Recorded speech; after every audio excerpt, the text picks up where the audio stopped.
अस्सलामु अलैकुम वरहमतुल्लाहि वबरकातुहू। यूट्यूब का channel guide to learn English में आपका खैर मकदम है। मैं हूं मोहम्मद शहाबुद्दीन, एक शानदार वीडियो के साथ। दोस्तों, आज की इस वीडियो का उन्वान है रोमन उर्दू कैसे लिखें। अगर सामने वाले को सिर्फ़ और सिर्फ हिंदी या इंग्लिश आती है, उर्दू नहीं आती है, और आपको सिर्फ उर्दू ही आती है, इंग्लिश या हिंदी नहीं आती है, या आप जानते तो हैं लेकिन अच्छे से नहीं लिख सकते या समझ नहीं पाते, तो ऐसी सूरत में रोमन उर्दू को इख्तियार किया जाता है।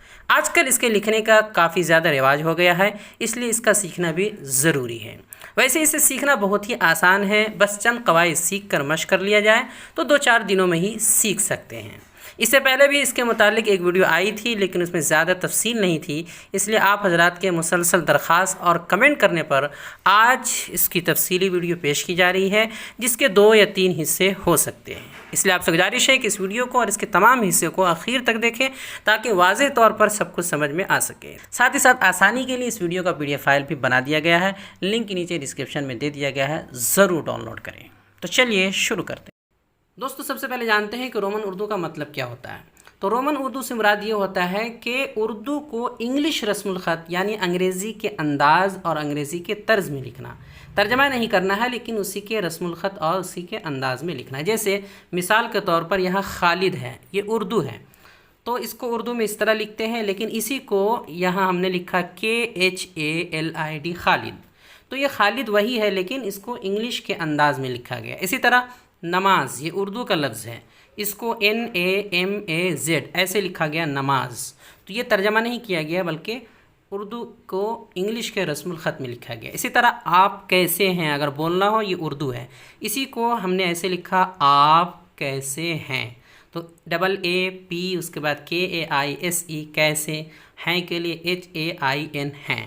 तो उर्दू को इंग्लिश के रस्मुल ख़त में लिखने को ही उर्दू रोमन उर्दू कहते हैं। तो उम्मीद है बात समझ में आ गई होगी। तो चलिए आगे बढ़ते हैं। रोमन उर्दू, तो सबसे पहले नीचे हरूफ तहज्जी लिखे गए हैं, फिर हर हर्फ के सामने उसका रोमन उर्दू वाला हर्फ लिखा गया है, यानी इंग्लिश में उसके लिए कौन सा हर्फ आएगा। फिर समझाने के लिए हर एक की एक एक मिसाल दी गई है। तो नीचे देख सकते हैं, यहाँ फहरिस्त दिया है, अलिफ बा पा ता टा। चूँकि हम उर्दू से सीख रहे हैं, यानी रोमन उर्दू सीख रहे हैं, तो इसीलिए हमें अलिफ बा पा ता टा, इसके लिए कौन सा लेटर इंग्लिश का आएगा वो जानना ज़रूरी है। तो लाइन से सारा दिया गया है, उसके लिए कौन सा लेटर है और क्या एग्जाम्पल है, उर्दू और इंग्लिश दोनों दे दिए ताकि आपके लिए आसानी हो। तो सबसे पहले है अलिफ। अलिफ के लिए आता है A। जैसे एग्ज़ाम्पल है अहमद, अहमद में अलिफ है, तो उसके लिए आया हुआ है A। जो भी लेटर है उसको उसके नीचे निशान लगाया हुआ है, ताकि पता चले। ये देखिए, सबके नीचे निशान लगाया हुआ है, खुद ब खुद पता चल जाएगा। तो अहमद में अलिफ है, उसके लिए A आया है, जैसे कि AHMAD अहमद, अहमद में यहाँ इस तरह लिखा गया। इस तरह बा, बा के लिए B आएगा, जैसे बाबर, बाबर, तो बाबर में देखिए बा आया है, दोनों जगह बा है, तो उसके लिए B का इस्तेमाल किया गया, B, यहाँ भी देखिए B। इस तरह अगला है पा, पा के लिए P लिखा जाता है, जैसे पत्थर में शुरू में है, तो उसके लिए यहाँ P लिखा गया, PATTHAR पत्थर। इसी तरह अगला है ता, ता के लिए T लिखा जाता है, जैसे कि तस्लीम में शुरू में ता है, तो उसके लिए देखिए T लिखा गया है, तस्लीम, तस्लीम। इसी तरह आगे है टा, तो टा के लिए भी इंग्लिश में टी ही लिखा जाएगा, ऐसा नहीं कि जो है ता के लिए अलग और टा के लिए अलग, टी ही आएगा। जैसे मटर, मटर में शुरू में बीच में टा है, तो यहाँ उसके लिए टी का इस्तेमाल किया गया है, टी, मटर, MATA मटर। इस तरह सा, सा के लिए एस आता है, जैसे साकिब, साकिब में शुरू में सा है, तो उसके लिए एस का इस्तेमाल किया गया है, साकिब। जीम, जीम के लिए जे आता है, जैसे जमील के शुरू में जीम है, तो उसके लिए जे लिखा गया है, जमील, JAMEEL, जमील। उसके बाद है चा, चा के लिए CH लिखा जाता है, CH, चा, जैसे चांद, चांद के शुरू में चा है, तो इसलिए यहाँ CH लिखा गया है, CHAND, चांद। इसी तरह आगे है हा, हा के लिए H लिखा जाता है, H, जैसे हसीब, हसीब के शुरू में है हा, तो इसलिए उसके लिए H लिखा गया है, HASEEB, हसीब। खा, खा के लिए KH लिखा जाता है, जैसे खालिद, खालिद के शुरू में खा है तो उसके लिए KH लिखा गया है। दाल, दाल के लिए D लिखा जाता है, जिससे दिलशाद के शुरू और आखिर दोनों जगह दाल है, तो यहाँ शुरू में भी D लिखा गया है, लास्ट में भी D लिखा गया है। इसी तरह डाल है, डाल के लिए भी D लिखा जाता है, जैसे डोल, डोल के शुरू में डाल है इसलिए D लिखा गया है। इस तरह आगे है दाल, दाल के लिए इंग्लिश में Z लिखा जाता है, जैसे रकी, रकी के शुरू में दाल है इसलिए Z लिखा गया है। रा, रा के लिए R लिखा जाता है, जैसे राशिद के शुरू में रा है इसलिए R लिखा गया है, राशिद। ड़ा, ड़ा के लिए आप R और D दोनों लिख सकते हैं, जैसे रबड़, रबड़ के लास्ट में देखिए ड़ा है, ड़ा, तो उसके लिए यहाँ रबड़ दोनों तरह लिखा गया है, D से भी लिखा गया है और R से भी लिखा गया है। इसी तरह आगे है Z, इसी तरह आगे है ज़ा, ज़ा के लिए इंग्लिश में Z आता है, जैसे जाहिद, जाहिद के शुरू में ज़ा है इसलिए Z लिखा गया है। इसी तरह एक है जा, ये 3 नुक्ते वाली जा होती है, जो जा और शीन के बीच में थोड़ा सा इसका तलफ़ुज़ होता है जा, तो इसके लिए भी Z ही लिखा जाता है, जैसे मुज्दा, मुज्दा के बीच में मीम के बाद जा है तो उसके लिए यहाँ Z लिखा गया है, MUZDAH, मुज्दा। इस तरह आगे सीन है, सीन के लिए इंग्लिश में एस आता है, जैसे सलमान, सलमान के शुरू में सीन है इसलिए एस लिखा गया है। उसके बाद है शीन, शीन के लिए SH का इस्तेमाल किया जाता है, SH, जैसे शमशाद, शमशाद में शुरू और बीच दोनों जगह शीन है इसलिए उसके लिए SH दोनों जगह लिखा गया है। आगे है स्वाद, स्वाद के लिए इंग्लिश में S ही आता है, जैसे सीन के लिए आता है, जैसे स्वादिक, तो सादिक के शुरू में स्वाद है इसलिए S लिखा गया है। आगे बढ़ते हैं, अगला है ज़ौद, ज़ौद, ज़ौद के लिए आप 2 तरह लिख सकते हैं, सिर्फ Z भी लिखते हैं और DH भी लिखते हैं, कहीं कहीं सिर्फ D भी लिखते हैं। तो जैसे ज़मीर, ज़मीर के शुरू में ज़ौद है तो उसके लिए हमने Z लिखा है यहाँ पर। इस तरह रमज़ान लिखते हैं तो रमज़ान में बीच में ज़ौद है तो उसके लिए देख सकते हैं ज़ौद है तो उसके लिए DH हमने लिखा है, कहीं कहीं पर D भी सिर्फ लिखा हुआ आता है, लेकिन आमतौर पर Z या DH लिखे थे। अगला है तौ, तौ के लिए T आता है, जैसे ता, टा के लिए है, तौ के लिए भी T आता है, जैसे तारिक, तारिक के शुरू में तौ है इसलिए T लिखा गया है।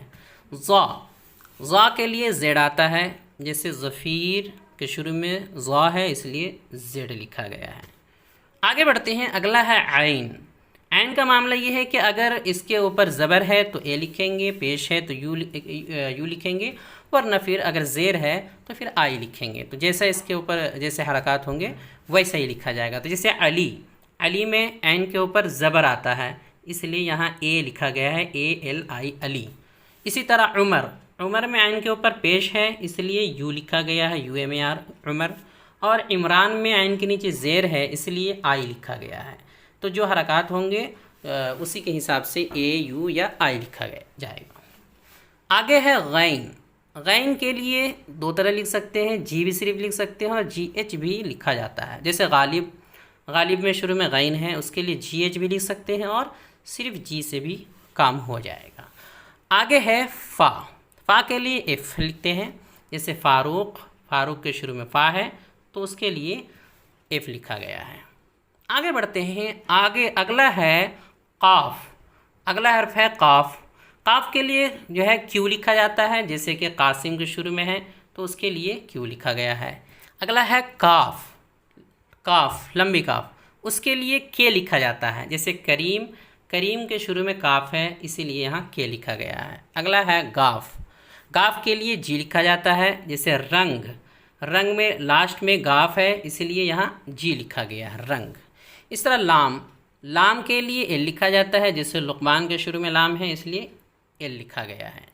आगे बढ़ते हैं, अगला है मीम, मीम के लिए एम लिखा जाता है, जैसे मुस्लिम के शुरू में और आखिर में है तो दोनों जगह एम लिखा गया है।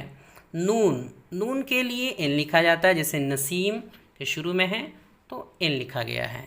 इस तरह एक नून गुन्ना होता है तो नून गुन्ना के लिए भी एन ही लिखा जाता है, जैसे जहाँ, जहाँ के लास्ट में नून गुन्ना है तो एन लिखा गया है। इस तरह जंग, जंग में भी देखिए बीच में जो नून है वो हल्के से नून गुन्ना वाली होती है इसीलिए उसके लिए एन लिखा गया है, जंग, जंग।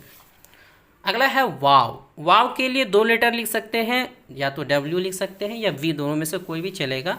ज़्यादातर डब्ल्यू का इस्तेमाल होता है। जैसे वसीम के शुरू में है तो उसके लिए डब्ल्यू लिखा। इस तरह तनवीर बीच में नून के बाद वाव है तो वी लिखा, तो डब्ल्यू या वाव वी में से कोई भी लिख सकते हैं वाव के लिए। आगे बढ़ते हैं, अगला है हा। हा के लिए एच लिखते हैं दोनों तरह के हा के लिए। जैसे ये गोल है उसके लिए, जैसे हमदर्द के शुरू में है तो एच लिखा। इसी तरह जो है चश्मे हा है उसके लिए भी एच ही लिखते हैं। जैसे आँख के लास्ट में तो चश्मे हा, इसलिए एच का इस्तेमाल किया गया है। इस तरह आगे बढ़ते हैं हमज़ा का मामला भी वैसे ही जैसे ऐन का मामला है, यानी अगर इसके ऊपर ज़बर है तो ए, और अगर पेश है तो यू, वरना ज़ेर है तो आई का इस्तेमाल होता है। जैसे इंशाअल्लाह में यहाँ पर अल्लाह, शाह के बाद जो है अल्लाह है, इसलिए यहाँ पर आ का तलफ़ुज़ हो रहा है, इसलिए ए लिखा गया है। और ज़काउल्लाह में हमज़ा के ऊपर पेश है, इसीलिए यहाँ पर यू का इस्तेमाल हुआ है ज़काउल्लाह में। और आइंदा में हमज़ा के नीचे ज़ेर है, इसीलिए यहाँ आई का इस्तेमाल हुआ है। आगे बढ़ते हैं, अगला है या के लिए वाई का इस्तेमाल होता है। जैसे यासिर में देखिए शुरू में या है, इसलिए वाई लिखा गया है, YASIR यासिर। एक आखिर में है लंबी या, उसके लिए ई लिखते हैं, चूँकि इसका तलफ़ुज़ ए होता है ए। तो जैसे मेरे में दोनों जगह जो है लंबी या है, मीम के बाद जो है वो लिखा तो है नुक्ते वाली या, लेकिन उसका तलफ़ुज़ जो हो रहा है, जो अदायगी हो रही है वो ए की अदायगी हो रही है। तो असल एतबार अदायगी का है, तलफ़ुज़ का है। तो मेरे, तो दोनों जगह ई का इस्तेमाल होगा, मेरे, चूँकि ए का तलफ़ुज़ हो रहा है। तो ये मुकम्मल हो गया, अलिफ से लेकर या तक पूरा मुकम्मल हो गया। आगे बढ़ते हैं, कुछ अहम चीज़ें। तो ये अलिफ से लेकर या तक देखने के बाद कुछ मुश्तरका हरूफ मिले हैं, उसे हम देख लेते हैं। वो क्या है? मुश्तरका हरूफ कौन कौन से हैं कि टा और ता, इन तीनों के लिए टी लिखा जाएगा। ऊपर जो हमने देखा उससे पता चला कि टा और ता, इन तीनों के लिए टी लिखा जाएगा, कोई और लेटर नहीं लिखा जाएगा। इसी तरह सा, सीन और साद, इन तीनों के लिए एस लिखा जाएगा। इसी तरह दाल, जा, इस तरह 3 नुक्ते वाली जा, ज़ाद और ज़ा, इन चारों के लिए, बल्कि 5 के लिए जेड का इस्तेमाल होगा। 5 के लिए जेड लिखा जाएगा। सिर्फ जीम के लिए जे लिखा जाएगा। इस तरह आइन और हमज़ा, इन दोनों का मामला एक ही है कि ज़बर हो तो ए, पेश हो तो यू, वरना ज़ेर हो तो आई लिखा जाएगा। इसी तरह हा और गोलहा और चश्मिहा, इन तीनों के लिए एच लिखा जाएगा। इसी तरह दाल और डाल, इन दोनों के लिए डी लिखा जाएगा। तो ये मुश्तरका हुरूफ है कि 3-4 है, लेकिन सबके लिए एक ही लेटर आ रहा है। आगे बढ़ते हैं, हरकात व सकनात। उर्दू में तलफ़ुज़ बदलने के लिए ज़बर, ज़ेर, पेश वगैरह का अलग से इस्तेमाल होता है। अरबी में भी होता है, उर्दू में हर जगह लिखा नहीं होता, लेकिन होता है। लेकिन इंग्लिश में हरूफ से ही इनका काम लिया जाता है, इसलिए इनका समझना भी ज़रूरी है। अलग से कुछ ज़बर, ज़ेर, पेश जैसा कुछ लाया नहीं जाता है, लेटर से ही इनका काम लिया जाता है, तो उनको भी समझना ज़रूरी है। तो यहाँ सबको देख लेते हैं। सबसे पहले है ज़बर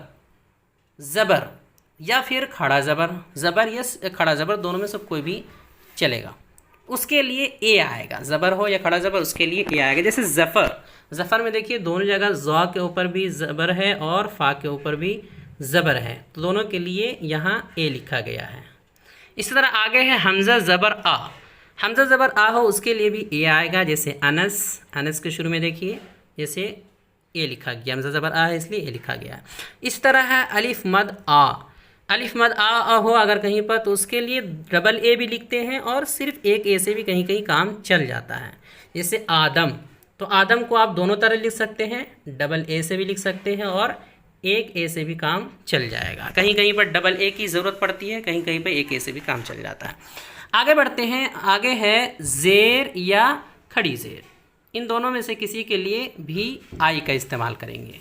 जैसे फिरदौस में फ़ा के नीचे ज़ेर है, इसलिए फ़ा के बाद एफ़ के बाद आई का इस्तेमाल किया गया है ज़ेर के लिए। फ़ा के लिए तो एफ़ लिखा है हमने और उसके नीचे ज़ेर है, चूँकि उसके लिए आई लिखा गया है। आगे बढ़ते हैं, आगे है हमज़ा ज़ेर ई। तो हमज़ा ज़ेर ई भी अगर हो उसके लिए भी आई ही आएगा, चाहे ज़ेर हो या हमज़ा ज़ेर ई हो, दोनों के लिए आई आता है। जैसे इस्लाम, इस्लाम में देखिए शुरू में हमज़ा ज़ेर ई है इसलिए आई आया है। आगे है ई यानी या मद्दा, उसके लिए डबल ई का इस्तेमाल होता है। जैसे सलीम के बीच में जो या है खींच के पढ़ रहे हैं, या मद्दा है सलीम, इसलिए डबल ई आया है। आगे है ए, ये इस तरह जो ए लिखा होता है इसका तलफ़ुज़ ए होता है, उसके लिए ई का इस्तेमाल करते हैं। जैसे ने से, तो देखिए ने में नून के लिए तो एन लिखा है, लेकिन ए जो हो रहा है उसके लिए ई लिखा है ने। इस तरह एक जो है ए इस तरह भी लिखते हैं, एक तो ये है लेकिन अलिफ के साथ भी रहता है ए, उसके लिए भी ई ही आएगा। जैसे एक में जो शुरू में ए है वो अलिफ के लिए अलग से ए और या के लिए अलग से जो है आई नहीं लिखेंगे, बल्कि ए है, ये पूरा तलफ़ुज़ जो हो रहा है उसी का एतबार है ए, तो उसके लिए हमने ए के लिए ई लिखा और काफ के लिए के लिख दिया, तो हो गया एक। आगे मिसालों से जो आगे आएंगे उसमें अच्छे से समझाया जाएगा, यहाँ पर इतना ही समझे।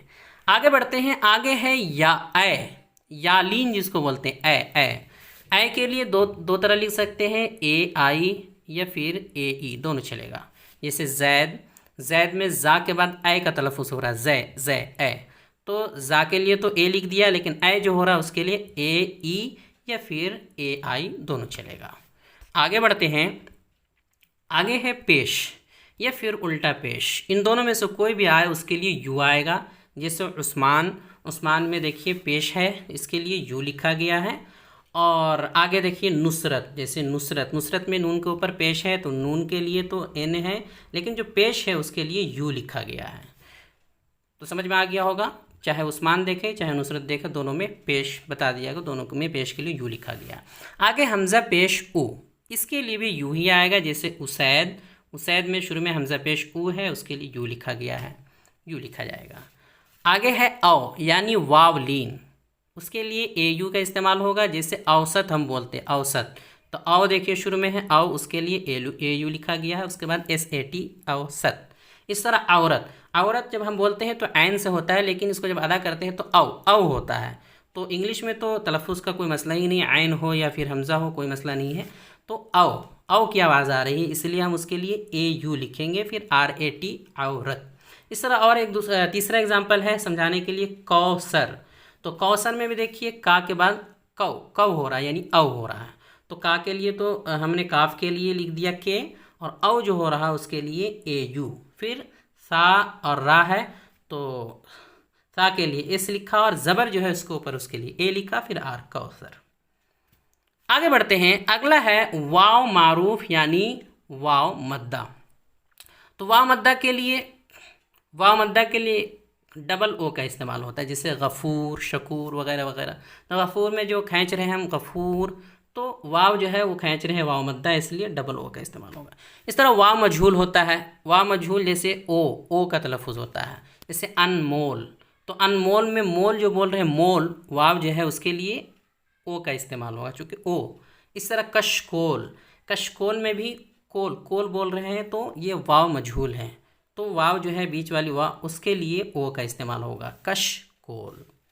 इस तरह आगे है तशदीद। किसी भी जगह अगर आपको कहीं पर तशदीद आए तो तशदीद के लिए किसी भी हर्फ यानी लेटर को डबल लिख देंगे तो हो जाएगा। जैसे रस्सी बोलते हैं, तो रस्सी में सीन के ऊपर तशदीद है, तो रस्सी है आ के लिए हमने लिख दिया आर, और ज़बर है उसके ऊपर उसके लिए लिख दिया ए, और चूँकि सीन में तशदीद है इसलिए डबल एस लिख दिया, फिर आई रस्सी। इस तरह अम्मी बोलते हैं, तो मीम में तशदीद है इसलिए डबल एम लिख दिया, तो कहीं भी तशदीद हो उस लेटर को डबल लिख दे, हो जाएगा अम्मी। इस तरह आखिर में है जज़्म। तो जज़्म के लिए कुछ लगाना नहीं होता, वो पीछे से मिला करके हो जाता है, अलग से कुछ लाने की ज़रूरत नहीं है। ये यहाँ तक हो गया। आगे देखते हैं, एक चीज़ है कि इंग्लिश में जब हम रोमन उर्दू लिखते हैं तो एक दुचश्मी हा से मिलकर कुछ हर्फ आते हैं, कुछ लेटर आते हैं, तो इससे मिलकर जो भी बनने वाले हरूफ होते हैं उसके लिए हमें सिर्फ एच लगाना होता है। जैसे कुछ एग्जाम्पल देख लेते हैं। भा बना हुआ होता है, बा और दुचश्मी हा से मिलकर के, जैसे भाभी, तो इसके लिए हमें एच लगा देना है, बा के बाद एच लगाएंगे। जैसे देखिए भा, यहाँ भी भाभी, बी के बाद एच लगा दिया है। इस तरह फा के लिए इसमें भी एच लगाना है, जैसे फूफी, तो इन दोनों में पी के बाद एच लगा दिया, यहाँ भी देखिए फू फी। इसी तरह था, जैसे हाथी, हाथी में देखिए था है तो उसके लिए टी के बाद एच लगा दिया तो था हो गया। इसी तरह ठा, जैसे कि ठोकर, ठोकर में ठा है तो उसके लिए भी टी के बाद एच लगा दिए तो हो गया ठा। इसी तरह धा है, धा, तो धा, धा के लिए भी जो है दाल के बाद डी के बाद एच लगा देंगे तो हो जाएगा। जैसे दूध, दूध में देखिए दूध, ढा। इसी तरह ढा, ढा जैसे ढोल, तो ढोल में डी के बाद एच लगाएंगे तो हो जाएगा, जैसे कि यहाँ डी एच ढोल। इस तरह झा, झा में जीम के बाद एच लगाएंगे तो हो जाएगा, जैसे झाड़ू, तो झाड़ू में शुरू में झा है तो इस तरह लिख सकते हैं जे एच, या ये वाला झाड़ू, झाड़ू आर से भी लिख सकते हैं और डी से भी। इस तरह छा, तो छा, चा बनाने के लिए एच तो लगता ही है, और छा जब बनाएंगे तो इसमें एक और एच लगा देंगे तो डबल एच हो जाएगा। यहाँ चा के लिए एक एच और फिर एक हा के लिए, दुचश्मी हा के लिए छा, तो C double H A T, छत, छत हो जाएगा। आगे है खा, जैसे खाना, तो के के बाद एच लगा देंगे तो हो जाएगा खाना, खा। घा, घा के लिए जी के बाद एच लगा देंगे तो हो जाएगा, जैसे घड़ी, घड़ी में देखिए डी से भी लिख सकते हैं इसे और आर से भी लिख सकते हैं, दोनों जगह जी एच आएगा।